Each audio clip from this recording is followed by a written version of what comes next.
Založbo Cleanfit sem nekako spoznal bolj konkretno pred 9 leti, ko smo bili skupaj na festivalu v Västeråsu na Švedskem, ki ga organizira Mads Gustafsson. No in takrat sem imel idejo, da bi ob 50-letnici Jazz Festivala Ljubljana povabil več založb, ki bi se predstavile na festivalu, in ena izmed njih je bila tudi založba Cleanfit, ki se je takrat odzvala vabilu, in Pedro Costa je prišel v Ljubljano in tako je nekako začela ta komunikacija, ki je imela kasneje posledico v bolj intenzivnem sodelovanju, in tako od leta 2011 naprej s to založbo sodelujemo na način, da pridejo posnet koncerte na Jazz Festivalu Ljubljana, in tiste posnetke, ki so dovolj kvalitetni in za katere se glasbeniki strinjajo, da jih založba izda. Potem založba Cleanfit izda te CD-je pod oznako Ljubljana Jazz Series. Zdaj imamo že v teh letih 10 teh CD-jev. Gre pa predvsem za to, da imajo slovenski glasbeniki priložnost do mednarodne uveljavitve preko izdajte založbe, ki ima svetovno distribucijo. Gre pa tudi za to, da tisti, ki niso na festivalu, lahko slišijo, kaj se je zgodilo na festivalu, kadarkoli in kjerkoli. Torej, Ljubljana Jazz Series letos že 5 let tradicije in Cleanfit ima 15 let. Seveda pa to ni edino sodelovanje, kajti sodelovanje z založbo je bila samo ena plat medalje, druga pa je ta, da s Pedrom Costa kot vodjo te založbe sodelujemo tudi pri samem programu. Skupaj ga soustvarjava, skupaj izbereva, skupaj planirava, tako da gre za eno timsko delo, ki meni zelo ustreza, kajti ves čas si soočen s povratnimi informacijami, s feedbackom, in mislim, da na ta način delo tudi veliko bolj kvalitetno.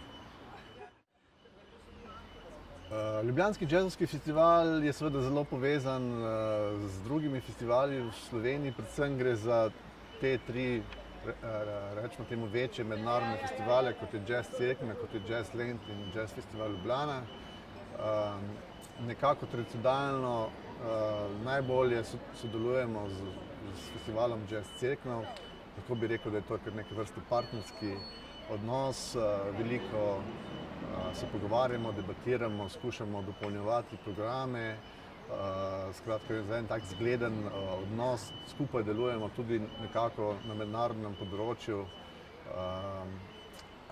Jaz sam skušam čim bolj predstavljati tudi druge festivale v Sloveniji, v tujini, in v zadnjem času je Jazz Cerkno aktiven tudi zelo aktiven tudi na tem področju.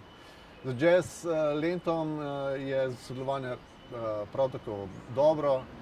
Imava z Davidom Brownom, ki je bivši umetniški vodja Ljubljanskega jazz festivala, redne stike. Edino, kar je škoda, ker je Jazz Land v istem času kot Ljubljanski jazz festival, čeprav vsebinsko letos imamo samo Sama Šalamona na obeh festivalih, tako da bi bilo mogoče fino v prihodnosti, če bi bili na drugih terminih. Po drugi strani pa tisti, ki nimajo možnost priti iz Maribora v Ljubljano in obratno, lahko nekatere skupine vidijo tudi v tem času na obeh odrih. Menim pa, da bomo naslednje leto uskladili termine tako, da bo možno si ogledati tako Ljubljanski jazz festival kot tudi Jazz Land. Seveda pa se zavedam, da obstajajo tudi drugi festivali v Sloveniji, in jih spremljam, kolikor je to možno. Priprava vsakega festivala in tudi Jazz Festivala Ljubljana je v bistvu proces, ki poteka nenehoma, ki ni zaprt v neko določeno obdobje, in to velja tudi za vse druge večje festivale. Dejansko ni možno planirati tako, da bi program delal recimo samo 2 meseca, ostale mesece pa ne. Tako da ker gre tu za zbiranje idej, gre za preverjanje informacij, gre za ogled skupin, skratka obiskovanje sejmov, zadeva poteka nenehoma. In ko so znane koordinate, termini, finančna zgradba, potem je možno začeti bolj konkretno izbirati nastopajoče.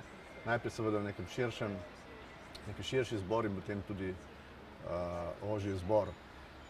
Ta izbor se nekako zaključi tam januarja, februarja, marca še zadnje usklajevanja, potrditve, no potem pa zadeva